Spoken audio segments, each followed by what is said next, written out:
Hello you guys, welcome back to my channel. My name is Rebecca. If you haven't been here before, welcome. So for today's video, we are going to be talking about Hulu's Only Murders in the Building, and we are on season 5, episode 1, 2, and 3. On Tuesday, they dropped the first 3 episodes of the season, just like bang, there they are. And so in this video, I'm going to be diving into the first 3 episodes, sleuthing it out, kind of going over what happened and pulling out any clues that I noticed. If you're not all the way caught up, I'll make sure to let you know when I'm going from episode to episode, so you can always stop in the middle and then continue on later on, or you can just catch up and then click in and come hang out with us. So anyway, before we get into the video, if you like videos like this, if you like this content, make sure to hit that like button, subscribe, hit the bell notification, all that good YouTube stuff. It really helps, leaving a comment, sharing it with a friend, all that stuff. So, and I really appreciate it because I'm trying to hit 2,000 subscribers by the end of the year. So every little bit helps, and I really appreciate you guys. Anyway, let's get into the first episode of Hulu's Only Murders in the Building. Okay, so the first thing I wanted to talk about is kind of the cast of this season and the suspects that we have as a possibility. So we've got Sophia Cacciamello, Teddy will eventually be in this season, Howard, Uma, the mob, the new mob, Vince Fish, Mayor Tillman, Lorraine, Randall the doorman, and Thea or Althea. So the first episode, obviously we know that Lester is dead and that Nikki Cacciamello is missing, and he's a part of the mob. He owns the laundromat, I guess around the corner from the Arconia. We see that our trio is back going to Lester's funeral, and we find out that the police have declared Lester's death an accident, which of course is strange, knowing that the Arconia is the most murderous building in New York City. We also know that it's 4 days after Oliver's wedding, because they say that it's gross that Oliver is eating 4-day-old shrimp. And Howard comes in, we get to see our old buddy. He's complaining about his cat and his dog being in love. So we're told that the footage that the police received from the Arconia proves that Lester's death was an accident, but we haven't actually seen it yet, so I think we'll be the judge of that. And then we also hear that there's a new doorman who might possibly be hot, who is Randall, who we will meet later on. The first big thing that happens is that Oliver finds a finger in the shrimp cocktails and he throws it across the room. The episode credits start going, and we see that Mabel has a very large, I don't know if it's a Yeti cup, but it looks like a Yeti cup through her window. So next we kind of move on. They're analyzing the finger. Mabel mentions that there's a green fungus underneath the nail, or what looks to be a green fungus. And Oliver says that the finger is like a horse head in The Godfather. And I have never seen The Godfather. Please, I know I probably should and probably will one day, but I haven't seen it, so I looked up a quick description. It's obviously a mob movie. I was well aware of this. But what I didn't know is that the horse head was a symbol of kind of sending someone a warning in the movie. So according to Google, in The Godfather, the horse's head signifies the Corleone family's absolute power and the ruthless lengths they will go to enforce their will, demonstrating that no one, not even a wealthy Hollywood producer like Jack Woltz, is safe from their influence. So basically, I think they send this guy a horse head after he either refuses them or turns them down, I don't know, hurts their feelings. And so that was kind of a signifier of, you better watch out. You better watch your back. And so Oliver's kind of like, is this finger a warning from the mob? We kind of continue on, and Oliver says, there are consequences to saying no to the mob, since we know that Charles and Mabel were given an offer by Sophia, and they were like, no, we are not, a detective agency. We just do this podcast for murders in the building. So they're kind of trying to figure out if Sophia is the sender of this finger. So the first suspect they have of who owns this finger, is Lester. They go to the funeral and we meet Mayor Tillman for the first time, where he speaks and he's clearly trying to win over a potential voting pool. He's not like low-key about that. It's very obvious.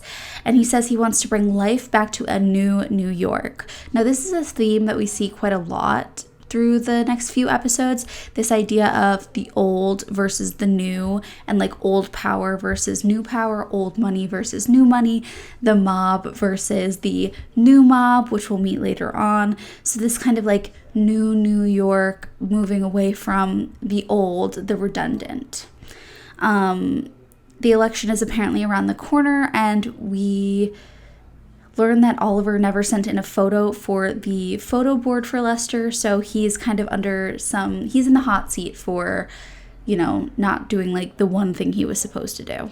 So it's Charles who decides to go and check on Lester and see if he's got all of his fingers, of course in the most awkward way possible, because this is our trio. Of course, Charles is going to do it in the most ridiculous way possible. And we also see Lorraine give the new doorman Lester's building ledger, and she says her husband was nothing if not thorough, so we know that that ledger is going to have some clues. Like, even off the bat, we're like, that ledger, we need to get our hands on that ledger, is basically what I'm thinking. I think the next most important thing is that we learn Lester likened all of his residents to birds, which was his favorite hobby, birding. And so we know that it's likely that this is going to come into play later on, this combination of like a love of birds and kind of associating birds with people.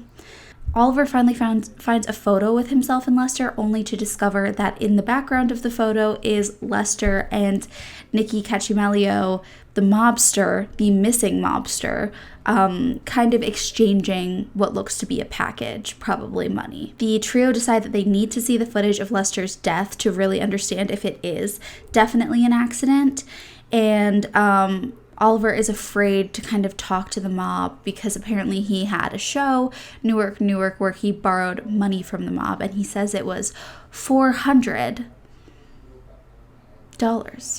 which we know is like really not that much. Next, we see the trio with Mabel carrying this big, what looks to be like a Yeti cup, and we learn that the finger is inside it, and they're going to visit Sophia Cacimelio. I can't remember if I'm saying her name right. Cacimelio. You guys are just gonna have to put up with me.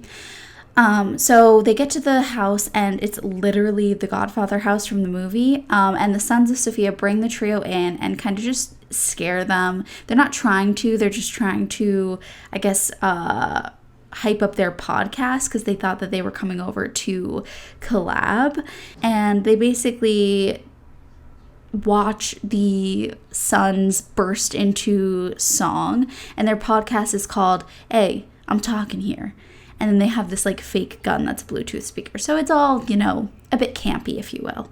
So Sophia walks in, sends her sons off, and explains that she didn't send the finger and that it really has nothing to do with her. The trio revealed to her that Nikki was at the Arconia and alive the night of the wedding and apparently not missing. And Sophia says, like, oh, I knew it, like, you know, our marriage is over and maybe he was seeing someone else, or like just like didn't have me involved in whatever business he was doing. So like it seems like their relationship was on the rocks for a while, and like she just wanted to catch him before it kind of came out that he was this failed mobster. She also tells the trio that the mob is dead and that there's no way that like the mob was involved with this because the mob kind of stopped doing anything and hasn't done anything since like the 70s. We also learned that gardenias were Nikki's favorite flower, and I did look this up, and apparently gardenias sometimes symbolize innocence. So I just wanted to bring that into it because we had some talk early on that like maybe Nikki killed Lester, but it's kind of looking like Nikki in this sense is innocent. Obviously we learn some other news about Nikki a little later on, but for the time being, gardenias meaning innocence could signify that Nikki didn't have anything to do with all this stuff that's going on. Then we also see Sophia kind of rush out after the trio when they're leaving and give Charles his hat. And she gives him a deck of cards, which Nikki apparently left on her side of the bed before he went missing. This is interesting because maybe it signifies that he was leaving them for her. He wanted her to find them. He wanted her to look into it. This is also kind of an interesting moment because we see Sophia race out of the house after Charles to return his hat. And in the first season, episode 5, Lester runs after Charles and says, "Charles, is this your hat?" And he says, "Yes, oh my gosh, I thought I lost it." So I don't know what the point of this is or if it's just kind of a coincidence, but it's very strange that either the point being that Charles is constantly forgetting things, leaving his hat around. This is not the first time he's forgotten it somewhere. Or if this is supposed to be a connection. I think it's suspicious because of the fact that Lester was the one who brought it to him in the first season, and now Lester's the one who's dead, and Sophia's the one who's bringing it to him. So just an interesting little tidbit if you have any thoughts on what that might mean. So we quickly learn that one of the cards is magnetic, and that card is the King of Hearts, and it ends up having a secret map on the back of it when you look through something red, which is apparently an old spy trick according to Charles. So there's also a code 62400, and at this moment in time the trio is kind of split up. So Mabel is going over footage that Howard has given her, and the footage isn't even of the courtyard, so we don't really know if the courtyard footage was stolen or if Howard just gave Mabel the wrong footage, but all we really see is Lester like racing around, disappearing, racing around again, disappearing, and like he looks really panicked, and she's kind of like, what is he doing? We also see Oliver decides to go and clean Lester's hat off because there was a discussion about the fact that Lester would have hated the fact that it's kind of like in memoriam, but it's dirty. And Oliver wants to be perceived as like Lester's friend. So we see Charles like going down, and he ends up bumping into Mabel, and the map leads us through all the blind spots of the security footage. So whoever was using it would have been able to get in and out of the Arconia without ever being spotted on footage. So they keep going, they find a hidden closet, of course they find a hidden passage, and that leads to a hidden casino. Now I said this in my first video going over the trailer that I really hoped that there was some sort of connection between the mob and the Arconia if that was the direction we were going with this season, and luckily for me there is, because this is the Velvet Room, which I don't think they name it until the next couple of episodes, but it's not a spoiler, and we're gonna learn more about it in episode 2. We see Oliver trying to drop the hat off at the dry cleaners, but they're closed. He of course walks in anyway because why wouldn't he walk in anyway? And we see that the card from the deck, the King of Hearts, lets them into the Velvet Room. So Charles and Mabel go into the Velvet Room, and Oliver's at the dry cleaners. We see an image that says "We launder," which is quite funny because obviously like laundering money is very stereotypical for the mob, and so this is literally a laundry business for probably laundering money, and it's just ironic that it says "We launder." We then go back to the Velvet Room, and we see kind of like these tables where they might play cards or poker, and there are scratches, and for me what appears to be kind of like a blood stain. Mabel sees the roulette wheel and tells Charles to give her the code on the card, and it opens a secret hatch with a bloody envelope full of money in it, of course. So we know that Lester must have been in the Velvet Room the night he died because we saw that photo of Nikki giving him that stack of cash, and it has blood on it, probably Lester's. And last but certainly not least in this episode, we see Oliver going into the laundromat, and as he's trying to get Lester's suit and put his hat down so that it can be cleaned, he turns on the button, the machine starts whirring and like moving the clothes around, and who do we find but the body of Nikki Cachamelio. So he's no longer missing, we found him, he's in the laundromat, and he's kind of like hanging by his suit jacket on the moving rack, and so he lands on Oliver. So This was a really great episode. That was just episode 1. We get, a very basic sense of what's going to be going on this season with new versus old, the mob, and mob ties. Now, almost immediately, we can kind of cross out the old mob. I'm not going to say that Sophia is not a possible suspect, but I think we can remove the mob from the list as it's just been too obvious and too talked about. It's also the main thing they talk about in the trailer. So that episode didn't give us a ton in terms of clues, other than kind of relating back to The Godfather, which we know was going to be a big topic of conversation. So without further ado, I'm going to dive into episode 2. I think the best way to come up with theories about what's going on is going to be to combine the 3 episodes. So if you've only watched episode 1, click off here, go catch up, and then jump back in.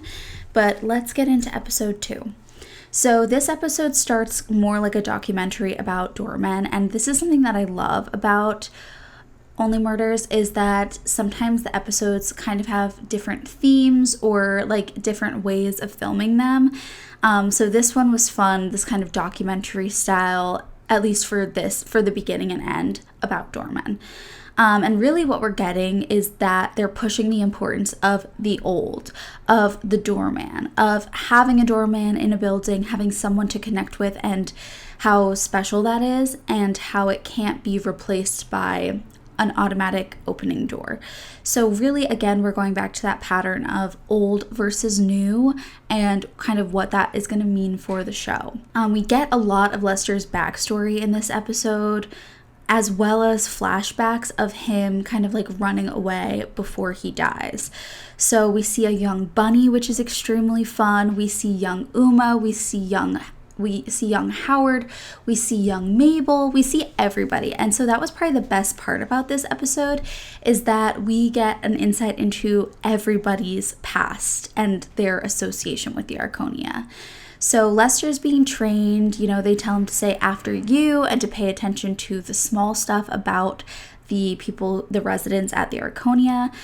We also see him receive an elevator crank, which he also drops right before his death in the flashback.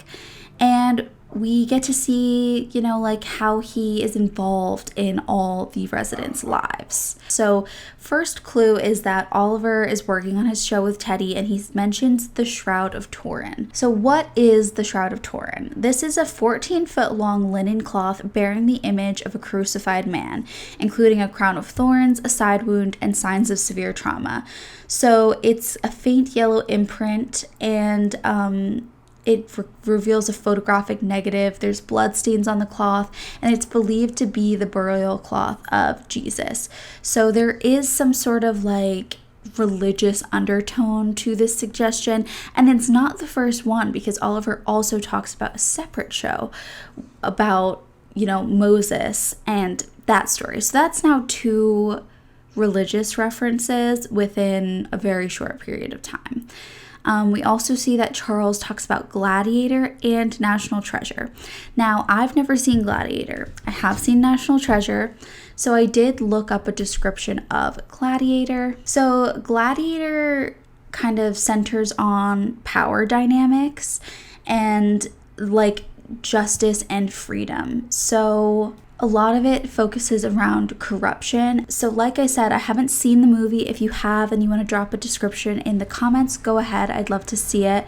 But the key themes that I pulled, or that Google pulled, were honor and duty, family and love, and justice versus corruption. And I think in this case, the most likely one that we would be focusing on is justice versus corruption, and the importance of fighting for a just cause. If the idea is that there is corruption throughout New York City, the old mob versus the new mob, the new money mob, and like kind of like a deeper sense of corruption, that would be really fascinating. And maybe this ties or suggests that that is going to be a theme throughout the season, especially when we see the election coming up, the mayor coming in, and he's never even met Lester, but he's trying to garner votes from the doorman. It's just interesting in that way. We also see Charles giving a classic Brazos headshot at Christmas as his Christmas bonus, which we've obviously seen before. And we see that George, the doorman who's training Lester, is working with Nikki Cachamelio, and that Lester wants in. He doesn't even know what it is, but he wants in. And then we also see the elevator being updated, which would essentially render Lester useless. But luckily, George says that he still wants him around and that he's actually going to retire and he wants Lester to take over the entire shebang. So Lester is actually going to be working with Nikki in the future, and he's getting involved the way he wanted to. Now, a tie back and something that I think is important to mention is how much George said that the crank for the elevator is important, and it was what they used to make the elevator go up and down back in the day and what made them a necessary part of the Arconia beyond, them being an important part of the resident's life. And after this point, Lester keeps the crank with him even after it's rendered redundant and useless. So I think that there's going to be something that comes up with this crank being important, being a key factor to his murder. Nikki tells us kind of a basis of what's going on. They have Saturday night business at the Arconia. No one gets hurt. It's easy money. And this is kind of how Lester gets involved with the mob. And like I said, Lester says that the elevator crank is a piece of Arconia history, and as long as he's there, it will be too. So I just feel like there's some importance there. So we kind of are fast forwarding through Lester's life, through the life of the different Arconia residents. We see Howard come out to his mom, very fun. We see Mabel grow up into a young adult, having a party. We see young Tim Kono. It's very fun. We also meet Althea for the first time, Mabel's friend. And we speed up, and Lester is asking for the night off for Nikki for his anniversary. But Nikki basically tells him that as long as Nikki wants him there, Lester will be working that desk. And so it kind of feels like a threat, like Lester's not allowed to leave and there's no potential for him to leave. We continue to see their lives go on, Roberta leaving Oliver and Lester trying to help him. And Lester says, "You're just a late bloomer." And so there's just this continued kindness and importance being pushed of the doorman and the way that he supports the residents, the way that they'll miss him when he's gone. And also this new idea of you have your whole life ahead of you and you can be a late bloomer. And we know that's true for, he's using this as an example for Oliver. We've got that for Mabel. We've got that for honestly the entire trio, because they were kind of lonely and doing nothing before the podcast. And, now they're number 17 on the charts. We've also got more bird comparisons, with Nikki saying that women are like ravens, they love anything shiny. So this kind of supports the idea that birds are going to factor in when it comes to nicknames and maybe even a code. So then we also are seeing Lester at home with his wife, and on their wall we see there's 3 posters, but 2 that I recognized. One of Tosca and one of Madame Butterfly. And apparently these are both operas. And obviously Lorraine was trying to be an opera singer, so it makes sense that this was in their house. But also I feel like everything that they put in the show for Only Murders has a little bit of symbolism, even if it's to support a red herring and mislead us in the wrong direction. So just a quick description. Tosca and the Madame Butterfly are both, like I said, operas.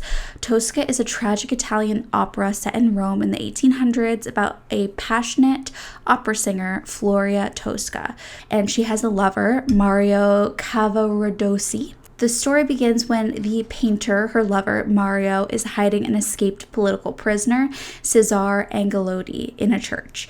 And Tosca comes in and believes that Mario is with another woman and is lying to her. She becomes very suspicious of him. And Scarpia, the chief of police who is looking for this escaped prisoner, manipulates Floria into helping him find the prisoner because she thinks it's like a woman hiding in the church, I guess.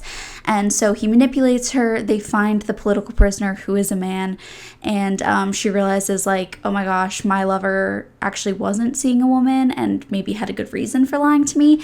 And so Scarpia basically tells Tosca that he will let Mario go, but only if she basically submits to him and agrees to be with him. So she does, and it ends up being that he kills her lover anyway, and so she leaps to her death from, I guess, the church. So that's like, obviously I don't know the opera super well, so if you do and you want to put it in the comments, go for it, but that's kind of the vibe that I got from Google and the information that I'm getting. And so I just think that this might be a pretty big clue. But first, let's go over Madame Butterfly. So this is another opera, another tragedy about a young Japanese woman who marries an American naval officer only to be abandoned by him. She waits for him to return, gives birth to their son, but when he finally comes back, he's married to an American and he intends to take the child from her. So distraught and unable to live, I guess, without her honor and him, she ends up taking her own life with her father's dagger and leaving the son with this man and his new wife. So I think it's interesting that both of these stories are kind of about jilted women. One is more about a woman who mistakenly mistrusts her husband. The other one is one about a woman who trusts her husband too much, only to be jilted by him later on. But I wonder if this signals that the killer this season is going to be a woman. Maybe Lester's wife had more to do with his death than, we know of yet. I mean, he spent all those nights on Saturdays working for the mob. She didn't know where he was or what he was doing. Maybe she was suspicious of his actions. Maybe she thought that he was seeing another woman. Maybe she felt jilted and decided to take things into her own hands. So both of these stories being about like women and tragedies, maybe. I take these kinds of clues a lot into consideration when watching the show because I think these are the little details that they are putting in there to lead us to kind of the truth of the matter. So now that we're done with that, we see that Lester finally gets some help with Randall after his wife is basically like, holy shit, you've had a lot of murders in your building, you probably need some help. And then we see him dead in the fountain. We go back to the end of this documentary, the end of the episode, and he talks about becoming a part of a shared story and the history of the building. He says he feels like people would feel it if he was gone, and we obviously know that that's true, and that's kind of been the moral of this entire episode. Not only are we getting the background of Lester's life and how he got into working for the Arconia and then eventually working for the mob, but we're also seeing all the ways he touched the different residents' lives throughout this episode. And it's very touching and very sweet, and I think he's 100% correct that they would miss him, and they do miss him. I think it just is, again, that play of old versus new, old New York versus new New York. The idea that like maybe the doorman is obsolete, but at the same time, this just proves the functionality of like having a human there to help you out and how touching it is in these people's lives. So we see the murder board, which ironically only has Uma, Howard, and Ursula on it. So we're really going back to the basics with this one. And we see Lester running. He trips and drops the crank. And he ends up being hit in the head with something, and someone takes the crank away. So like I said, I think the crank is going to come into play, be pretty important at some point later on, because this person had the insight to take it. And especially because George tells Lester that the crank is keeping people in the building safe and that he should always have it with him as if it's an extension of himself. I think there's something secret there. I can feel it in my bones. So that is the end of that episode, possibly my favorite of the 3 that we've seen so far. Next, we've got episode 3. So we kind of are learning about how the Velvet Room came to be and how the mob created it. We learn that it was a place kind of like during almost like Prohibition era, and it had a lot of big decisions made there. It's always kind of been mob owned and run, and so it's been a part of the Arconia's history. So it kind of makes sense with the idea that they have these like secret passageways, that they might also have this kind of underground casino, basically. So Mabel and Charles hear Oliver through a vent in the room, and he's telling them that he found Nikki and that he's dead. He appears to have all his fingers, and they basically tell Oliver, don't touch the body, just leave it there, and he sneezes on it. So obviously his DNA is all over it. He brings the body in a laundry bin into the building and into Charles's apartment because of course he does. We have a couple close calls with people almost seeing it, like Uma, and saying there's a smell and all this stuff, but he gets it through relatively safely, I would say. And then, of course, the door closes and we hear Mabel and Charles freak out. They're like, Oliver, what the hell? Because, he's got a dead body in this cart. And in typical Oliver fashion, wheels it right into Charles's apartment. No qualms, no thoughts, just vibes. Just bringing it in there. All yours, bud. So we have the opening credits. In this one, the opening credit is the lipstick drawn over the moon, because that's how Charles and Mabel found the Velvet Room. And then we see Charles say that he's woozy and he starts to not feel very good. So the trio decide to remove Oliver's DNA from Nikki with some wet wipes and return him to where they found him. Except they don't. They find more green stuff under his fingernails, and they say that this must be the velvet from the Velvet Room on the tables, and that both Nikki and the person whose finger they found must have been there, and they know Lester was there the night that he died. So they're like, the Velvet Room holds all these secrets, all these people were there, it's an important clue. And then they're like, well, we have the body. We might as well do an autopsy, right? The main thing that really throws me off for this is you're telling me that you're not going to give the body to the police or tell the police that you have the body, but you are going to announce it on your podcast and publish it publicly for thousands of people to listen to. And Detective D listens. So they're going to find out that you had access to the body and messed with it. Just saying, maybe not the best idea. So anyway, Mabel says this is the first time they haven't known a victim and that they want to, take a little look-see, see what they can find. And of course, this is the moment when Nikki starts speaking to Charles. And we're like, okay, Saz again, White Room again. Charles is having another episode kind of vibe.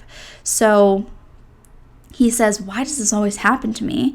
And like I said, they end up analyzing the body. So it seems like Nikki probably died the day of Oliver's wedding because he's wearing the same outfit that he was photographed giving Lester the package in. And it's weird though because he isn't decomposed in the way they would have assumed after 4 or 5 days of a body being dead.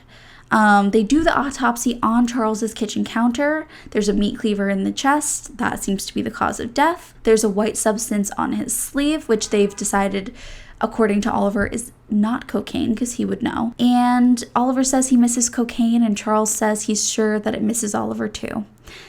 We see ring marks around Nikki's wrist, and we assume that these are rope marks, but then again, the trio has assumed wrong in the past and kind of led us down the wrong path. So let's just say ring marks around Nikki's wrists.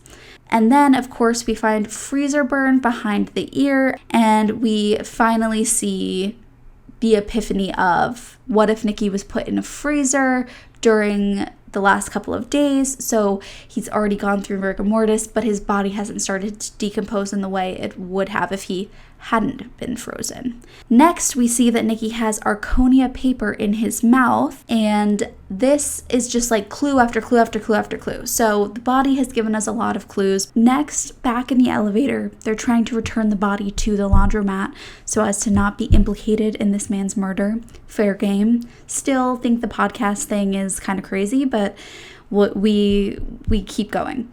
So the trio ends up splitting up. Charles brings back the body. Mabel runs into Althea, now Thea, and Oliver steals the ledger from Randall because the paper is the same as what they found in Nikki's mouth. So we learn that Thea is the new star that owns the penthouse. First it was Sting, then it was Amy Schumer. There may have been someone else. Oh, Ben Glenroy. So now it's Thea. And so we're kind of bouncing around. He almost gets his DNA all over Nikki again, but ends up using dry cleaning bags and eventually just dumping the dry cleaning cart out so that Nikki just like falls out onto the ground. Oliver steals the ledger from Randall and he yells, "This is the real Oliver Putnam," and races away with the ledger. Mabel tells Thea about her podcast, and Thea really gives the vibe that she like looks down upon it. I guess she's like a pop star, but they used to be friends. Like we saw them in the second episode when Lester was kind of being like, "You be careful, you crazy kids." So now Thea's a big star, and yeah, she's like, "Oh, I don't see your podcast. Like it's not in the top 10." And just kind of like giving passive aggressive, like she doesn't seem like she's very smart. So maybe it's unintentional, but it's just giving bad vibes. So like I said, Charles dumps Nikki out. He finds the tattoo "Death Alone" by Pablo Neruda on his chest. And Nikki kind of begins to read it aloud while Charles is in the laundromat. And as he says, "Death is drawn to sound," the bell for the laundromat dings and the cops come in. Charles ends up hiding, and the cops say, "I thought the body was supposed to be hanging up." And then the other cop says, "Who cares? Just write what they told us and mark the death as this morning with suspicion on the Caputo crime family." So Charles takes a photo. The cops yell, "Come out with your hands up." And they end up not finding him. And then Charles races back to Mabel to tell her that the cops are crooked. Now, this is not the first time this has happened at Krebs, and probably not the last time.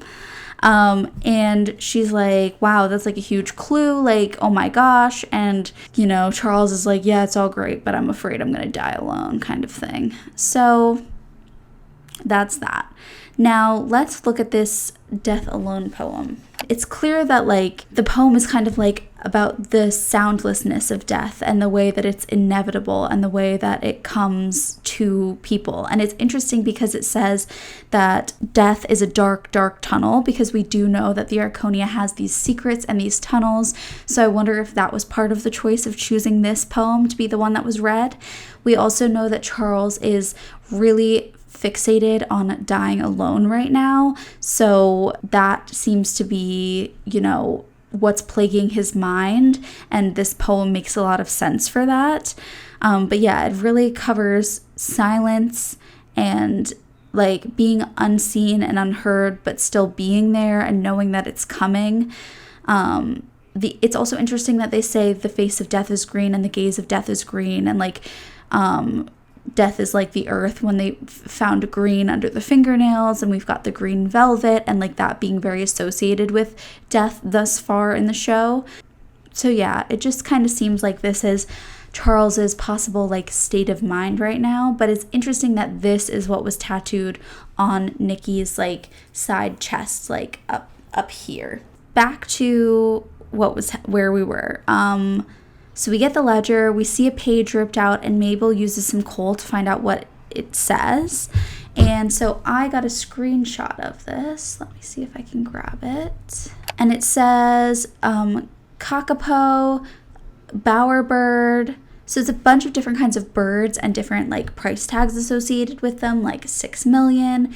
Brown-headed cowbird. It looks like we've got 4 birds here, and then we've got gun, blind, river, and maybe banker or bankrow or something.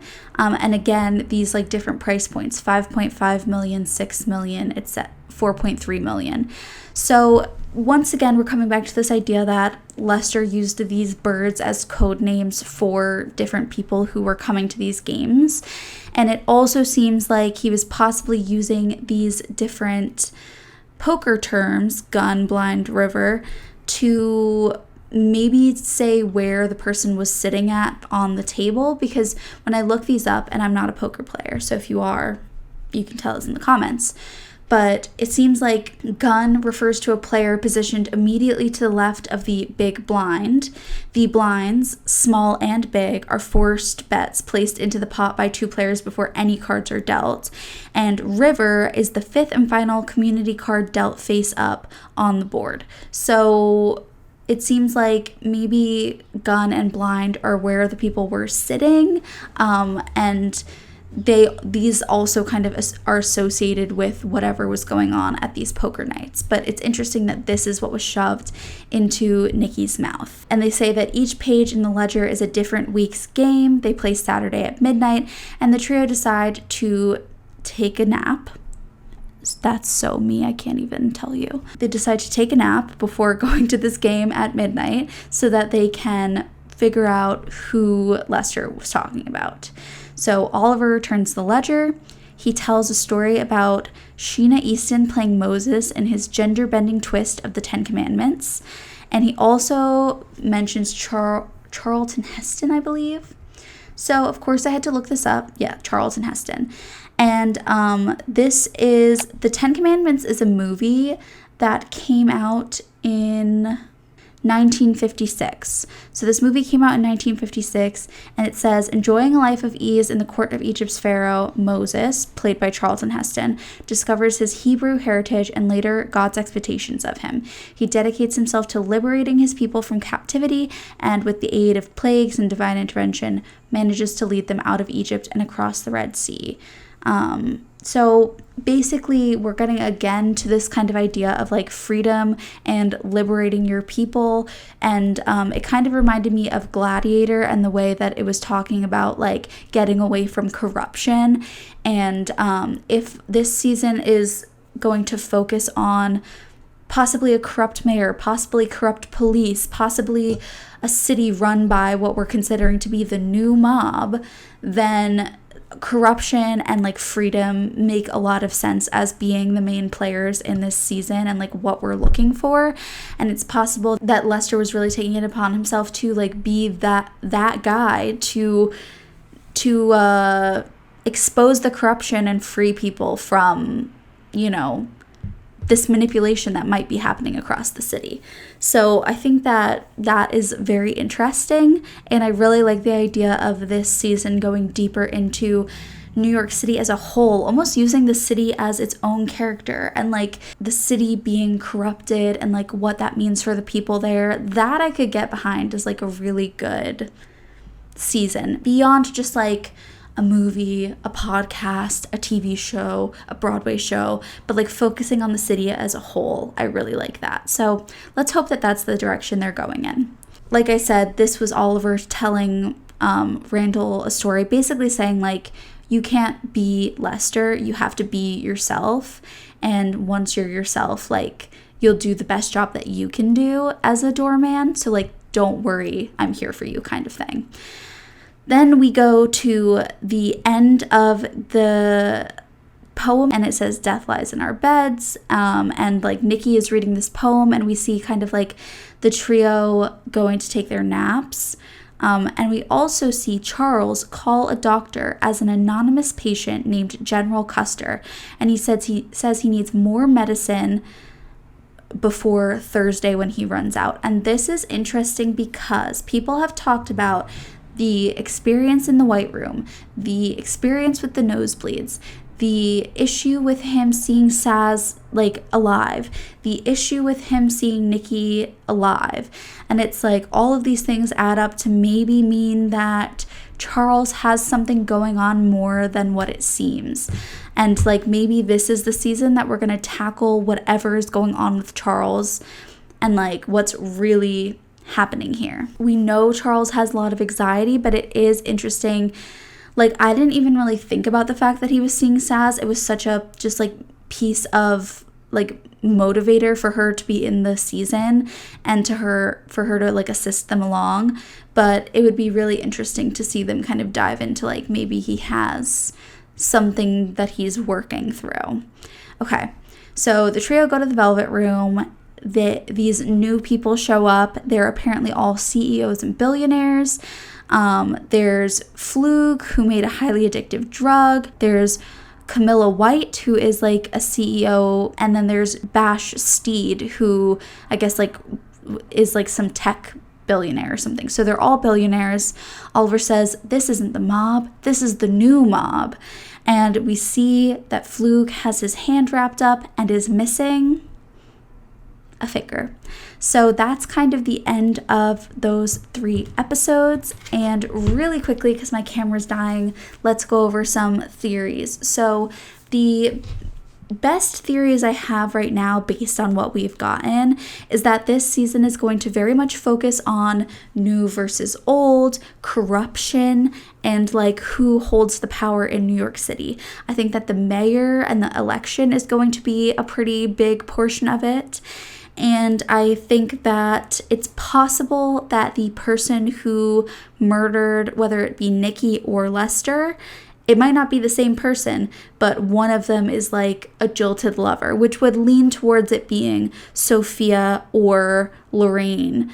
I'm not saying that that's a definite, but that's kind of what the posters signify to me, is like, we're looking for a jilted lover. We're looking for a scorned woman. We're looking for manipulation. And also we do see that with the police and their, different manipulation tactics in the show. So we see the police are corrupt. We see that the mob's involved. We see that there's the new mob happening. We see there's like a mayoral election, all very interesting and leading us towards like corruption throughout the city and how Lester was involved in this. So if I had to take a guess right now, I would say Lorraine did it. And she did it because she thought that Lester was seeing another woman, only to have it revealed that he was actually working for the mob. And then maybe someone strong-armed her into getting his ledger and like leading them into the Arconia so that they could see what was really going on.